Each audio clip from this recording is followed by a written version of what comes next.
이 시간 우리에게 주신 하나님의 말씀은 에베소서 5장 33절 말씀과 6장 1절에서부터 9절까지 말씀입니다.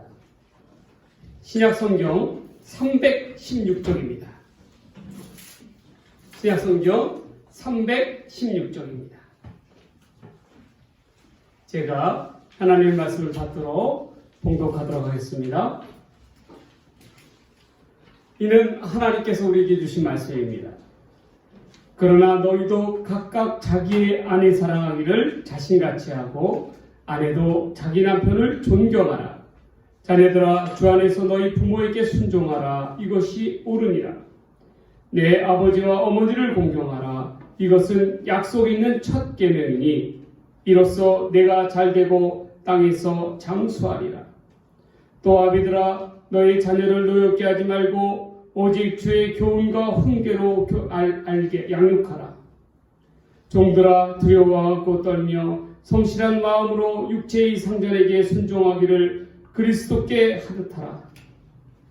눈가림만 하여 사람을 기쁘게 하는 자처럼 하지 말고 그리스도의 종들처럼 마음으로 하나님의 뜻을 행하고 기쁨으로 섬기기를 주께 하듯 하고 사람에게 하듯 하지 말라. 이는 각 사람이 무슨 선을 행하든지 종이나 자유인이나 주께로부터 그대로 받은 줄을 아니라. 상전들아 너희도 그들에게 이와 같이 하고 위협을 그치라. 이는 그들과 너희의 상전이 하늘에 계시고 그에게는 사람을 외모로 취하는 일이 없는 줄 너희가 알미니라. 아멘. 오늘 이 시간에는 에베소서 5장 33절 말씀과 6장 1절에서부터 9절까지 말씀을 가지고 가정의 질서를 세웁시다 라는 제목으로 하나님 말씀 전해드리고자 합니다. 특별히 오늘날 우리들의 가정에 있어서 가장 큰 시급한 문제는 뭐냐면 가정 안에 질서가 무너졌다는 거예요.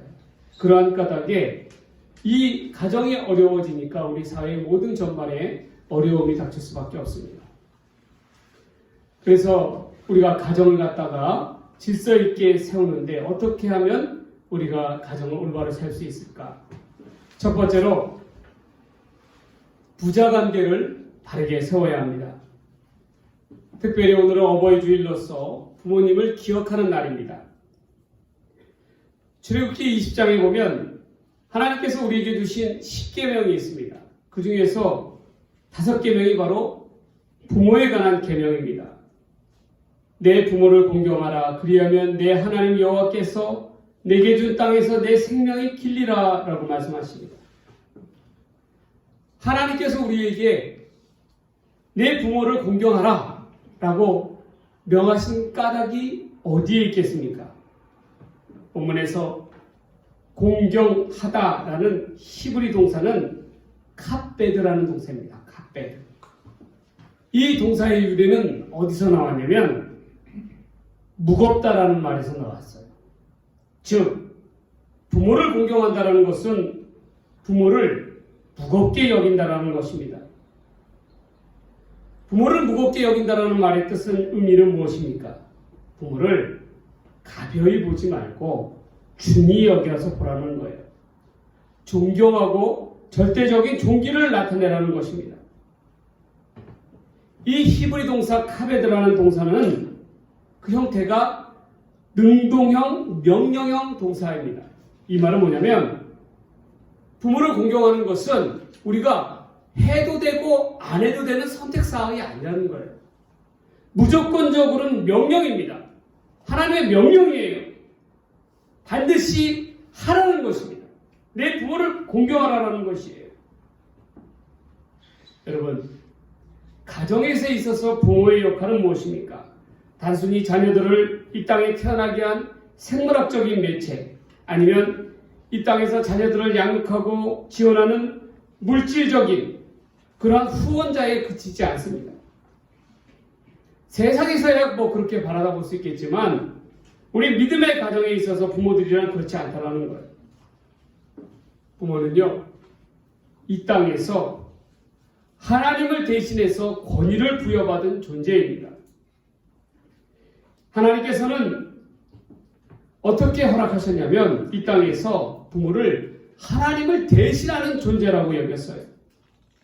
그래서 종교개혁자 마틴 루터는 부모를 뭐라고 얘기했냐면 하나님의 대리자다라고 그렇게 말씀하였습니다.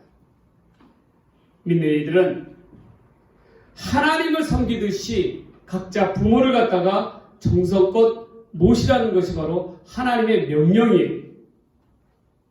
내 부모를 잘 섬기게 되면 어떠한 복을 받습니까?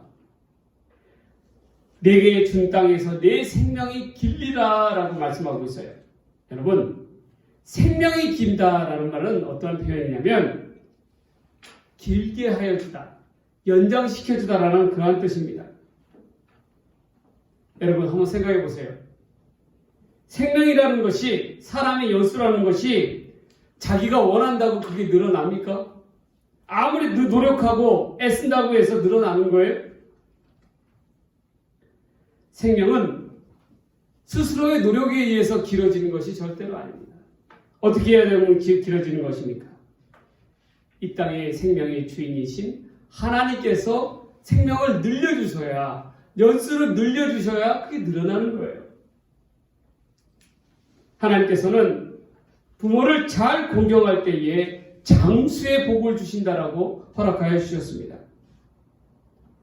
이 말은 생명이 연장된다는 말은 생명을 다하는 그 순간까지 삶이 복되다라는 것을 의미하고 있는 거예요.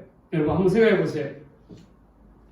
단순히 생명이 늘어나서 오래 사는 것이 복이겠습니까? 아니면 그 생명이 끝날 때까지 하나님께서 책임져 주시는 행복한 삶을 살아가는 것이 진정한 복이라고 여기겠습니까?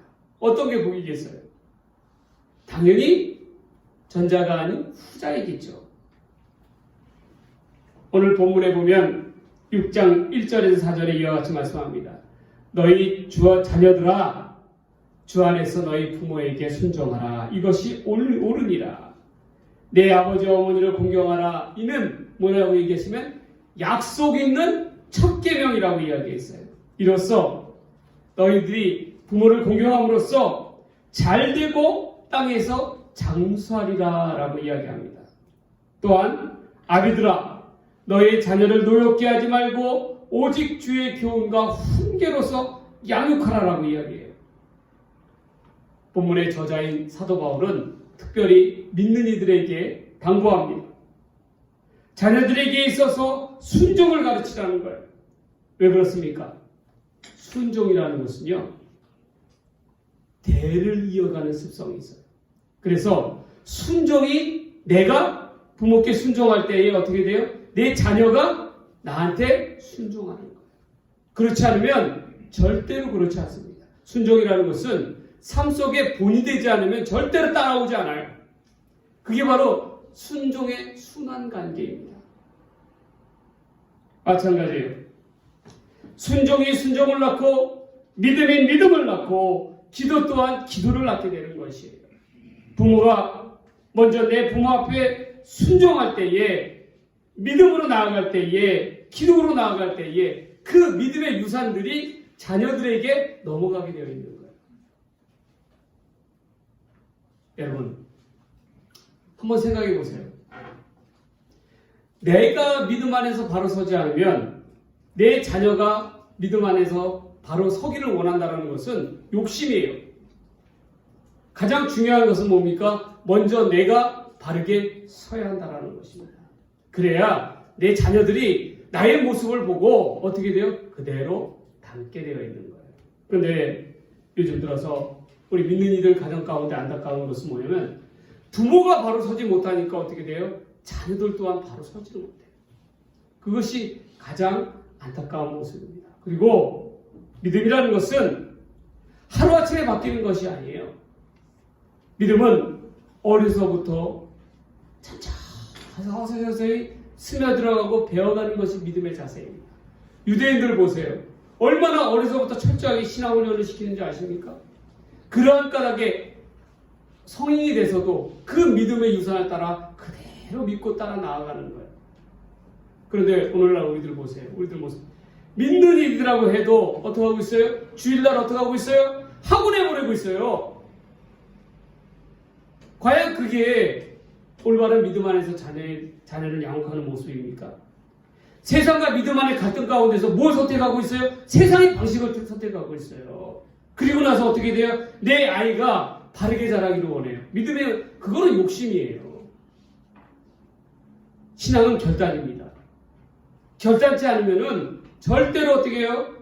바르게 열매를 맺을 수가 없어요. 제가 예전에 교회학교 교사를 할 때요. 믿음 좋은 권사님이고 안수 집사님이신 그러한 가정이었는데 가만 보니까 주일날 자녀들 공부를 좀 하더라고요. 근데 가만 보니까 어떻게 하고 있어요? 주일날 학원을 보내고 있더라고요. 교회를 안 보내고 교회를 빠지고. 그래서 제가 그 권사님한테 전화를 드렸어요. 뭐라고 전화를 드렸냐면 경고를 날렸어요. 어떻게 경고를 날렸냐면 저는 앞으로 이런 식으로 교회를 빠지고 학원을 보내시면 저는 이 자녀의 영혼에 대해서는 책임질 수가 없습니다라고 그렇게 얘기했어요. 그 말이 뭐예요? 부모가 결단하지 않으면 그 아이를 어떻게 바르게 키우겠어요? 그러니까 이 권사님하고 집사님이 쇼크를 먹은 것 같아요. 제 말이. 그리고 나서는 그 다음 주부터 교회를 절대로 빠지지 않게 하더라고요. 여러분, 신앙교육이라는 것은요, 생명을 걸지 않고서는 되는 게 아니에요. 결단하지 않고서는 그 열매를 거둘 수가 없어요. 근데 요즘 많은 믿는 이들의 가정을 보세요. 어떻습니까? 교회 교육을 얼마나 소홀히 합니까? 그러니까 아이들이 결국 세상적으로 자라날 수밖에 없는 거예요. 여러분, 다시금 여러분들에게 말씀합니다. 내 아이가 믿음 안에서 바르게 잘 크기를 원한다면, 잘 하나님의 자녀로서 우뚝 서기를 원한다면 무엇보다도 우선순위가 먼저 무엇인지를 올바르게 삶 속에서 보여줘야 한다는 것. 그것을 잊어서는 안 됩니다. 사도 바울은 또한 우리에게 이와 같이 이야기합니다. 부모들에게 뭐라고 공개하냐면 자녀들을 노엽게 하지 말라고 이야기해요. 왜 자녀들은 부모를 통해서 노엽게 되는 마음을 갖게 될까요? 그것은 부모들이 자녀들을 양육할 때에 자기의 욕심이나 자기의 고집이나 자기의 주장을 강요하기 때문에 그런 거예요. 성경은 뭐라고 얘기합니까? 뭘로써 아이들을 가르치라고 얘기하고 있어요? 주의 교훈과 훈계로서 가르쳐야 한다라고 이야기하고 있어요. 여러분, 부모들이 아이들을 키우면서 크게 착각하는 게 한 가지가 있어요. 한번 여러분들 스스로 한번 잘 살펴보세요. 그게 뭐냐면요, 이 자녀가 내 거라고 생각하고 있는 경우가 많아요. 큰 착각입니다. 우리는 뭐예요? 하나님의 대리자예요. 하나님께서 이 자녀를 우리에게 임시적으로 양육하여 주신 거예요. 고난을 주신 거예요. 결국 이 아이의, 내 아이라고 생각하는 아이의 이 근본 주인은 누구시게요? 하나님이셔요. 그거를 잊어서는 안 됩니다. 하나님께서 길을 열어주시지 않으면 길이 열리지가 않는 거예요. 하나님께서 아이를 바르게 양육시켜 주시지 않으면 절대로 아이가 바르게 자랄 수가 없어요. 근데 부모는 착각하는 거예요. 내 아이라고 생각하니까 어떻게 돼요? 내 마음대로 하기를 원하는 거예요. 내 욕심대로 하기를 원하는 거예요. 그러다 보니까 어떻게 해요? 아이에게 무리한 것을 강요하는 거예요. 그러다 보니까 어떻게 됩니까? 아이가 점점 지쳐가는 거예요. 그걸 감당해내지를 못하는 거예요. 그러니까 그 분노가 쌓이기 시작하는 거예요. 그거를 그 마음속에 아이가 노여워하는 마음이 생길 수밖에 없는 거예요. 이 건물 안에 얼마나 많은 학원들이 있는 줄 아세요? 참 별별 학원들 많아요. 근데 제가 낮에 이렇게 보니까요, 조그만 이 초등학교 1학년, 1학년밖에 되지도 않는 아이들도 보면 학원을요, 태권도 학원 갔다가 영어 학원 갔다가 수학 학원 갔다가 미술 학원 갔다가 몇 군데를 그렇게 돌아다니는지를 몰라. 저는 그 아이들을 바라보면 안타까운 마음이 생겨요. 안타까운 마음. 그게 다 부모의 욕심이거든요. 아이가 정말 하고 싶어하고 원하는 걸 지켜줘야죠. 미술을 원한다고 하면 미술을 가르쳐주고, 음악을 원한다고 하면 음악을 가르쳐주고. 근데 왜 아이를 갖다 만능으로 키우려고 해요? 부모 욕심이에요. 각자 하나님께서는요, 그 사람에게 맞는 달란트와 능력을 주셨어요. 그럼 그 능력을 잘 키우는 것이 부모의 책임인 거예요. 그런데 부모들은 어떤 생각하고 있는지 알아요? 어떻게 하고 있는지 알아요? 모든 것을 잘하기를 원해요. 늘 1등만 되기를 원해요. 그러면 나머지는 어떻게 되는 겁니까? 1등이 될 수가 없는 거 아니에요. 우리가 꼭 기억해야 될 것은 세상은 아이들을 욕심으로 키우지만 우리는 어떻게 키워야 돼요? 우리는 주 안에서 믿음으로 키워야 한다는 거예요. 그게 제일 중요해요. 믿음으로 키우면 하나님께서 그 아이의 인생을 책임져 주세요. 복되게 인도해 주세요. 그런 믿음이 있어야 되는 거예요. 그런데 어떻게 해요? 아이가 조금만 좀 믿음이 좀 자랑상 싶으면 어떻게 돼요? 공부해야 된다 그러고 교회 나가지 말아라. 예배 참석하지 말아라. 성가대 봉사하지 말아라. 결국 어떻게 됩니까? 그 아이가 교회를 떠날 수밖에 없어요. 그래서 뭐라고 얘기하는 줄 아세요? 대학 가서 믿음 생활 열심히 해라. 여러분, 어려서부터 믿음의 토대가 되지 않는 애들이 대학 간다고 대학 가서 믿음 생활 열심히 할 것 같아요? 절대 그렇지 않아요. 나중에 가서 부모들이 후회해요. 100이면 99이 다 후회해요. 믿음이라는 것은 어려서부터 체계적으로 잘 키워야 합니다. 그래야 그 믿음이 자라나는 것, 큰 숯불이 될 수가 있는 거예요. 나무가 될 수가 있는 거예요. 우리가 그것을 잊어서는 안 됩니다. 가장 우리가 우선적으로 살펴야 될 것은 가정의 중심이 우리 주님을 통한 올바른 관계가 바르게 세워져 있는가 너무나도 중요합니다. 얼마 전에 한 TV 프로를 보게 되었습니다.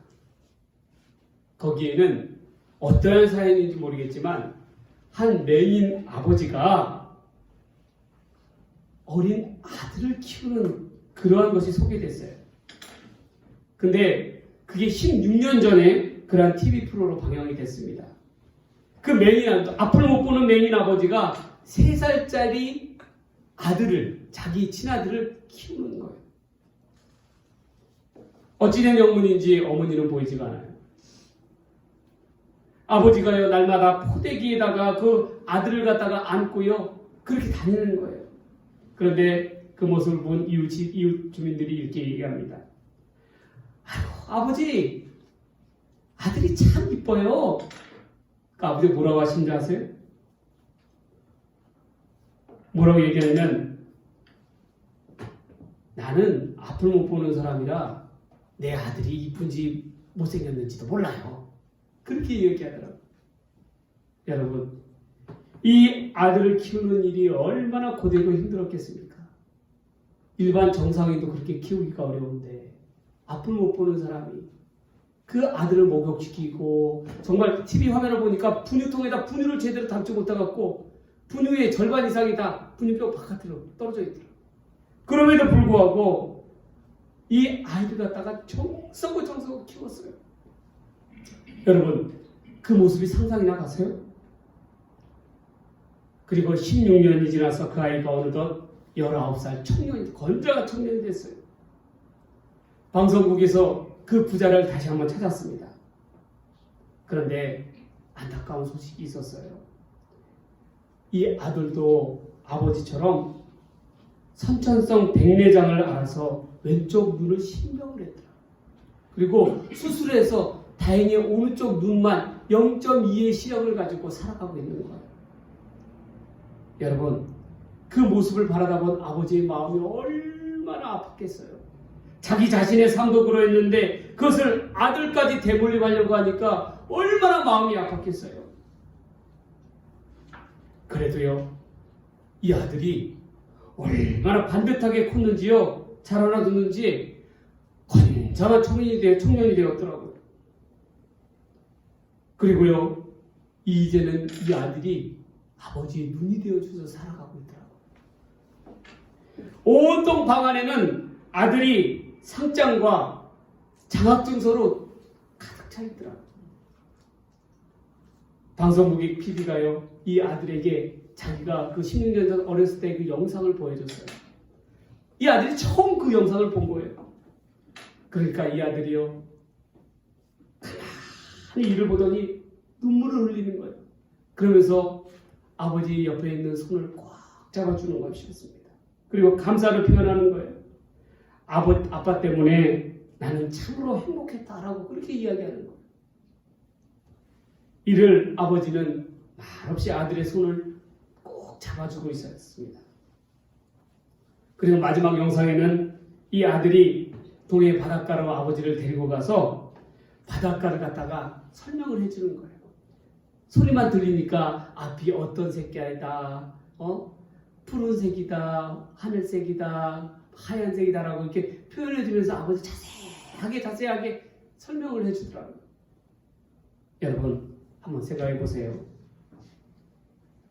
저는 이 부자들의 모습을 보면서 진정한 가정의 모습을 떠올리게 되었습니다. 어떻게 보면 이 아들이 이 어려운 처지를 정말 삐뚤어 나갈 수도 있는 거 아니었겠습니까? 그럼에도 불구하고 이 아들이 그렇게 성실한 아들로 이렇게 자라날 수 있는 까닭이 어디에 있었겠어요? 바로 아버지의 그 지극한 진실된 사랑이 아들에게 내려갔기 때문에, 그렇기 때문에 그 사랑의 결실로 말미암아 그 아들이 건강하게 자라나지 않았겠습니까? 여러분, 오늘날 우리 부모의 가정도, 우리 믿는 이들의 가정도 저는 이와 같이 돼야 된다고 생각합니다. 부모가 아이를 키우면서 진실된 마음, 그런 사랑이 있으면 절대로 그 아이는요 삐뚤어 나가지 않아요. 우리가 그것을 기억해야 합니다. 우리는 먼저 사랑으로서 아이를 품는 부모가 되어야 할 줄 믿습니다. 자녀들 또한 부모에게 순종하며 공경하는 자녀들이 되어야 합니다. 주 안에서 무엇보다도 올바른 부자관계를 세울 때에, 주의 사랑 안에서 올바로 세울 때에 그 가정이 더욱더 복되게 될 줄 믿습니다. 이를 분명히 깨닫고 나아가는 저와 여러분이 되기를 주의 이름으로 간절히 소망합니다. 두 번째로, 우리가 가정의 질서를 세우기 위해서는 두 번째로 살펴봐야 될 것은 부부간의 관계를 올바로 세워야 한다는 거예요. 본문의 5장 33절 말씀입니다. 그러나 너희도 각각 자기 아내 사랑하기를 자신같이 하고 아내도 자기 남편을 존경하라. 앞서 32절 말씀을 한 구절 더 봅니다. 이 비밀이 그도다. 나는 그리스도와 교회에 대하여 말하노라. 사도 바울은 가정에서 있어서 부부관계를 뭘로 표현하냐면 그리스도와 교회의 관계를 표현을 했습니다. 여러분, 그리스도와 교회의 몸된 교회의 관계는 어떠한 관계냐면 뗄래야 뗄 수가 없는 그런 관계입니다. 하나된 관계예요. 제가 결혼식을 할 때 꼭 그 이야기를 합니다. 바로 열리지라는 말을 쓰는데요. 열리지라는 말이 뭡니까? 열리지라는 것은 일종의 나무와 나무 간의 현상을 이야기하는 거예요. 나무는 일정한 간격을 두고 자라나야 합니다. 심어야 됩니다. 그런데 잘못해서 그 간격이 너무 가까워지다 보면 어떻게 되겠어요? 결국 한 나무는 살지만 한 나무는 죽게 되는 경우가 많아요. 왜냐하면 한 나무가, 강한 나무가 그 양분을 다 뺏어 먹기 때문에 그렇습니다. 그런데 열리지라는 것은 나무와 나무 간에 있잖아요. 붙어가지고 하나된 나무가 되는 것을 열리지 현상이라고 해요. 근데 이 열리지가 된 그러한 이 나무들은요, 죽을 때까지 어떻게 돼요? 떨어지지가 않아요. 하나된 그러한 나무 형태로서 살아갑니다. 그리고 함께 죽는 거예요. 여러분, 그리스도 예수 안에 있는 가정의 모습은 이런 열리지 된 가정의 모습입니다. 절대로 센 자가 약한 자를 죽이는 그러한 것은 결국에는 그것은 그리스도의 가정이라고 볼 수가 없어요. 그리스도 안에 있는 가정은 부부관계는 어떻게 됩니까? 서로 공생한 하나된 관계입니다. 죽어도 같이 죽고 살아도 같이 사는 그러한 관계라는 거예요.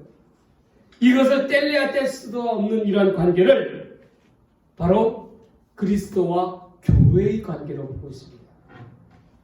그리스도가 있기 까닭에 어떻게 돼요? 오늘날 교회가 있지 않습니까? 그래서 교회를 갖다 뭐라고 얘기해요? 그리스도의 몸된 교회라고 표현하잖아요.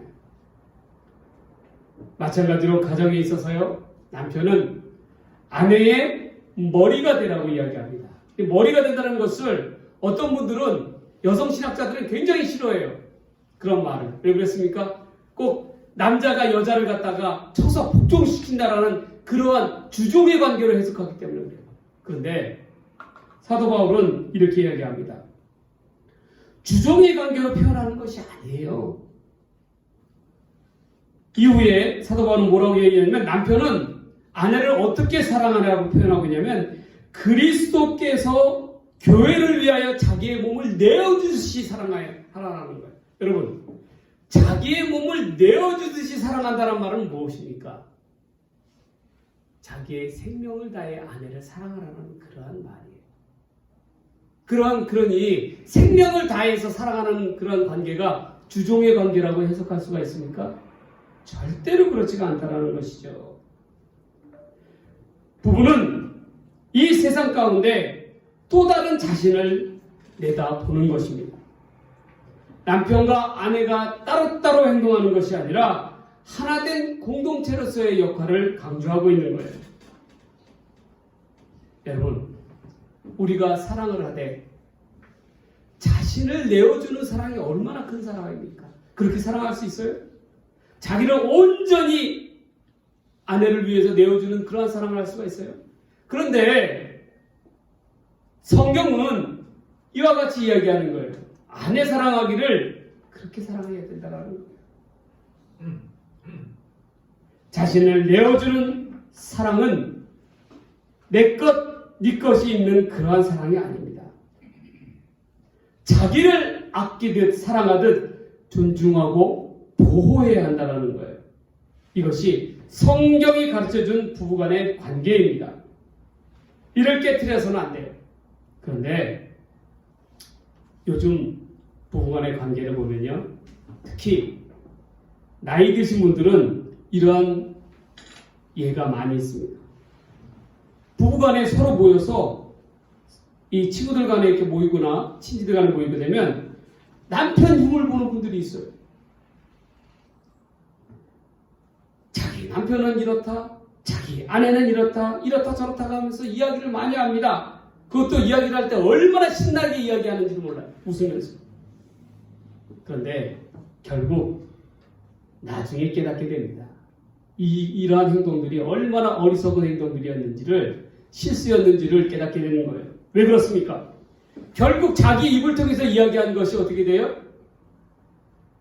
자기 남편을 깎아내리는 거 아닙니까? 자기 아내의 일신을 깎아내리는 거 아닙니까? 그러면 결국 내 얼굴에 침 뱉는 그러한 격이라는 거예요.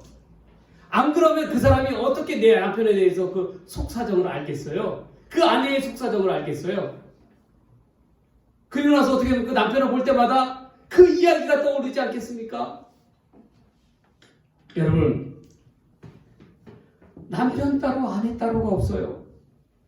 왜 그렇습니까? 주 안에서 하나된 가정이기 때문에 그렇습니다. 이를 우리는 꼭 명심해야 돼요. 남편의 얼굴은 내 얼굴이에요. 아내의 얼굴은 내 얼굴입니다. 우리가 그것을 잊어서는 안 되는 거예요. 세상은요, 남편에 대해서 뭐라고 부르는지 아십니까? 그야말로 남편이라고 이야기합니다. 남의 편이라는 거예요. 남의 편. 예. 어떻게 하다가 그렇게 되었어요? 어떻게 하다 그런 말이 나옵니까? 이는 너무나도 안타까운 현실을 표현해주고 있는 거예요. 부부간의 관계가 남보다도 못한 그러한 관계가 되어버렸다는 거예요. 얼마나 안타까운 내용입니까? 여러분, 명심하십시오. 부부간의 관계는 상하간의 주종의 관계가 아닙니다. 한 사람이 한 사람을 억누르는 그러한 관계가 아니라는 거예요. 그리스도 안에서 주님 안에서 서로 복종하며 섬기는 관계라는 것을 기억해야 합니다. 우리는 서로 섬기며 나누는 그런 부부간의 관계를 이룰 때에 그 가정은 믿음 안에서 질서 있는 가정이 되는 거예요. 우리가 그것을 꼭 기억하며 우리 가정은, 우리 부부는 그러한 질서 있는, 주 안에서 질서 있는 부부가 되기를 주의 이름으로 간절히 소망합니다. 권면합니다. 마지막 세 번째로 가정의 질서는 상하관계를 잘 세워야 합니다. 사람들은 이렇게 흔히들 이야기하죠. 사람 위에 사람 없고 사람 아래 사람 없다. 맞는 말이에요. 하나님 앞에서는 누구나 동등합니다. 평등합니다. 그런데 일을 하는 데 있어서는 좀 다릅니다. 일을 제대로 하기 위해서는 일을 하는 사람이 있고 아래서 부려야 하는 사람이 있는 까닭입니다. 오늘날 우리 가정의 모습도 형제 간의 관계도 그렇고 학교에나 직장에 가면 선후배의 관계가 있죠. 상하 관계가 있습니다. 이를 무시할 수는 없는 거예요. 사도 바울은 이를 어떻게 해석했냐면 주 안에서 주종관계라고 이야기했습니다. 왜냐하면 사도 바울이 살았던 시대에는 한 가정 안에서도 종들이 많았다는 거예요. 주인이 있을 뿐더러 종들이 있었어요. 이 주인과 종이 함께 생활을 하였습니다. 사도 바울은 종들에게 권면하기를 주인에게 죽게 하듯이 한 마음으로 섬기라고 이야기를 했습니다. 또한 주인에게도요, 종들에게 인정받는 그러한 권위를 갖춘 존재가 되라고 이야기하고 있어요. 이 말은 무엇입니까? 그만큼 주인으로서의 본을 보이는 삶을 살아야 했다는 거예요. 종이 주인이라고 해서 종에게 아랫사람이라고 해서 함부로 대해서는 안 된다라고 이야기하고 있습니다. 여러분, 이 말은 오늘 사는 우리들에게 마찬가지예요. 한 가정 안에서, 가문 안에서 형제들 중에 손 아랫사람이라고 해서 손 윗사람이 함부로 해서는 안 된다는 겁니다.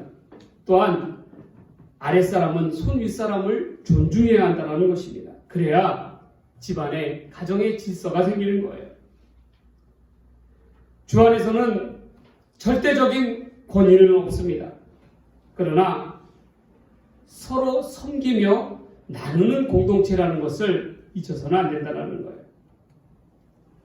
우리 하나님은 어떠한 하나님이셔요? 우리 하나님은 질서의 하나님이시라고 표현합니다. 가정도 마찬가지로 질서의 공동체입니다. 우리도 주님 안에서 서로 존중하면서 섬기는 사랑과 기쁨의 공동체, 사랑과 기쁨의 가정이 되어야 할 줄 믿습니다. 그러기 위해서 힘써서 주 안에서 가정의 질서를 올바르게 세우는 저와 여러분의 삶이 되기를 간절히 바랍니다. 소망합니다. 말씀을 맺습니다. 가정의 질서는 어떻게 세워야 합니까? 부자 간의 올바른 관계를 세워야 합니다. 두 번째는 어떤 관계예요? 부부 간의 올바른 관계를 세워야 합니다. 세 번째는 상하 간의 올바른 관계를 세워야 합니다. 그럴 때 주 안에서 그 가정이 복되게 될 줄 믿습니다. 질서가 올바로 세워질 줄 믿습니다. 이러한 가정으로 거듭나는 그러한 가정이 되기를 주의 이름으로 간절히 축원합니다. 축복합니다. 기도하겠습니다. 하나님 아버지 감사합니다. 가정의 달을 맞이해서 아버지 하나님 우리의 가정이 하나님 안에서 주 안에서 올바로 세워질 수 있는 질서 있는 가정 되게 하여 주시옵소서. 부자 간에도 올바른 관계를 세우게 하여 주시고 부부 간에도 올바른 관계를 세우게 하여 주시고 형제 간에도 올바른 관계 세울 수 있도록 하나님 인도하여 주시옵소서. 무엇보다도 권위 있는 자들은 존경을 받게끔 올바른 삶의 본을 보이게 하여 주시고 아랫사람은 죽게 하듯이 전심으로 섬기는 자들이 될 수 있도록 하나님 인도하여 주시옵소서. 이 모든 말씀 우리를 사랑하시는 예수님의 이름으로 간절히 기도드리옵나이다. 아멘. 다같이 찬송가 50장 1절 찬양